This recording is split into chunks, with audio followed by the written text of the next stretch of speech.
Градоначалниците од источниот регион бараат ревизија на проектот за регионална депонија. Сакаат да бидат начисто дали при изградбата нема да им излезат скриени трошоци што општините нема да можат да ги платат. Од Центарот за развој на Источнопланскиот регион очекуваат проектот навреме да се реализира. Тука си е одговорно Министерството за животна средина, тука се одговорни проектантските куќи, овде се одговорни и куќите кои што вршат ревизија на проектната документација, така да јас се надевам дека сета таа активност ќе биде навистина квалитетно завршена. Веќе е формиран меѓуопштинскиот одбор за управување со отпад за општините од Истокот, по што треба да почне да функционира и новото јавно предпријатие што ќе управува со депонијата, заедничка за двата региони, источниот и североисточниот.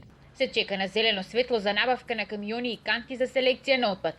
Паралелно се прават анализи за тоа дали стартот на новата депонија ќе значи и повисоки цени за граѓаните. Верувам дека ќе има одредено покачување, меѓутоа и сега во анализите кои што се правеа во нашите општини се покажа дека некои од општините веќе и сега плаќаат сума која што е поголема од таа што е дозволива за нашите граѓани.